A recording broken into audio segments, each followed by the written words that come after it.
It's time to round up a big decision from the week about the city of Houston's drainage fees. The Texas Supreme Court accuses the city of deceiving voters when they approved the fee tacked onto water bills.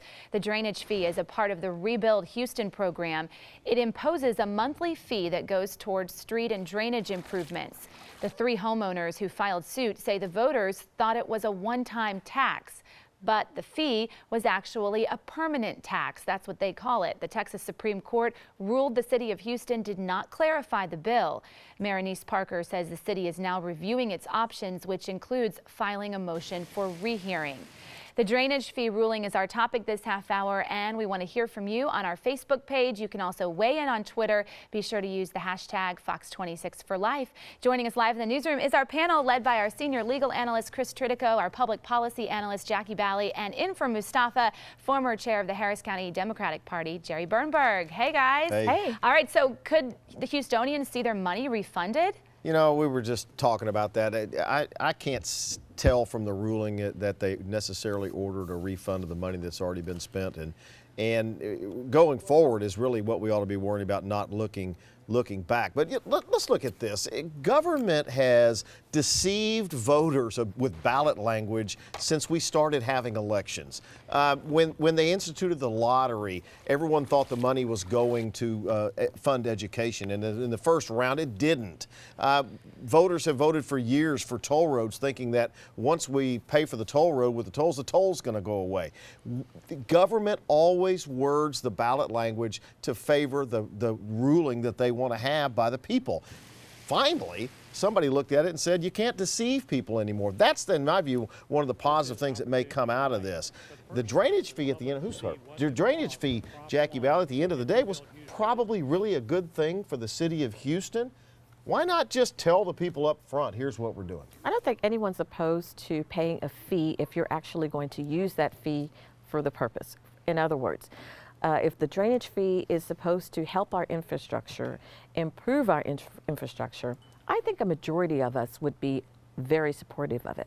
I think the problem we're seeing here is the way the ballot or the language, it was very deceptive, and the Supreme Court has ruled in favor of that. But also, at the time when we're seeing more potholes and such bad infrastructure more than ever, according to the city of Houston, their own reports are showing that repairs are lower than they have been the last 2 years. So if we're having this fee set aside for improving infrastructure, why aren't we seeing that progress? And why are curbside improvements lower? Why are fixing potholes? We had 19,000 potholes fixed in 2012 as opposed to 16,000 this year. That's not the way that we want to see the trend going. Two things. First, I want you to respond to that part of it, but is this a positive change for ballot language in general? I mean, are we going to see now government have to pay more attention and not deceive the public with ballot language? Well, wait a minute. Deceive the public is such a pejorative. Here's the ballot language that was, are you in favor of or opposed to the proposition relating to the creation of a dedicated funding source to enhance, improve, and renew drainage systems and streets? Now, what did the Texas Supreme Court find was wrong with that? The answer is they said that when you said creation of a dedicated funding source, you didn't say that people were going to have to pay for it. Well, that's pretty much, I mean, what else is your funding source? They said that Since everybody was upset about paying a fee. They said it was misleading not to put on the ballot. They acknowledged that the newspaper publications and all of those things explained quite amply that there was a $5 fee that was going to be associated with it, but that they say should have been in the ballot language. Here's the problem with that, Chris. The problem is that you already get confused enough when you look at the ballot and the length of the ballot and everything else, and if you have to now get into the nitty-gritty of what the proposition is, instead of saying people do your homework, we're going to distinguish this ballot proposition from others on the ballot so you know which one we're talking about, but other than that, you need before you vote to figure out what the semicolons, commas, and apostrophes are. I think we're going to make it more difficult for people to understand the ballot propositions than the opposite. All right, we're going to talk about that some more coming back. Let me go to Sally. She's monitoring our social media. Okay, not well, to be expected. The mayoral candidates jumping on this. Two of them have sent out tweets about it. The first we'll show you is from Bill King. He says when the fee's primary purpose is raising revenue, then it is a tax, regardless of its name.